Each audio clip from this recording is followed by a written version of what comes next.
GHMC విషయానికి వచ్చేసరికి జిహెచ్ఎంసీని 3 భాగాలుగా విభజించడం జరిగింది. దాదాపు మీ ఎల్బీ నగర్ నియోజకవర్గంలో కూడా మొత్తం కలిపి సుమారు 18 డివిజన్లుగా ఏర్పడడం జరిగింది. ఈ 3 భాగాలుగా విభజించడం వలన జిహెచ్ఎంసీకి నష్టమా, లాభమా?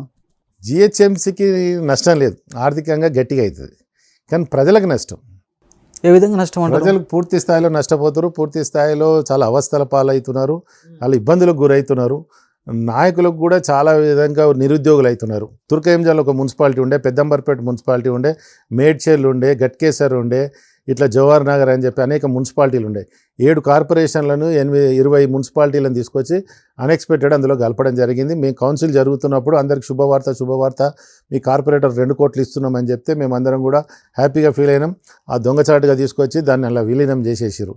ఆ విలీనం చేసినప్పుడు ఈరోజు ఇప్పుడు 3 కార్పొరేషన్లు చేశారు, 300 డివిజన్లు అని చెప్పి జిహెచ్ఎంసీ పెట్టి దాన్ని వారం రోజుల తర్వాత మళ్ళీ ఏం చేశారు, 3 కార్పొరేట్లు అక్కడ సైబరాబాదు, జిహెచ్ఎంసీ, మల్కాజ్గిరి అక్కడ చేసినప్పుడు అక్కడ ఏం చేశారంటే ఎంఐఎం వాళ్ళు దారుసాలంలో కూర్చొని ఏ రిపోర్ట్ ఇస్తే ఆ రిపోర్ట్ మాత్రమే విడగొట్టేసారు. సైబరాబాద్కి ఎన్ని డివిజన్లు పోవాలి, మల్కాజ్గిరికి ఎన్ని డివిజన్లు పోయాలని వాళ్ళు కట్ అమలు చేసారు తప్ప వీళ్ళకి సొంత నిర్ణయాలు తీసుకునే ధైర్యం గాంధీ భవన్లో లేదు కాంగ్రెస్ వాళ్ళకు. టోటల్గా బలాల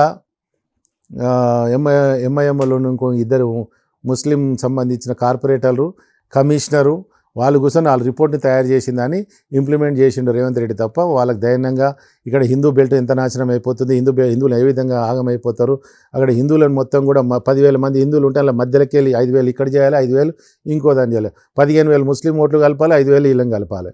అట్లా మొత్తం చేసేసి జిహెచ్ఎంసీ అనేది పాతది అట్లనే పెట్టుకొని ఇలా ఆగం చేసిర్రు. ట్యాక్సులు కడుతున్నారు. ఇప్పుడు తెలుస్తుంది కదా, మార్చి అయిపోయింది మొన్న, ట్యాక్సులు అడ్డగోలుగా కూడా వేస్తున్నారు.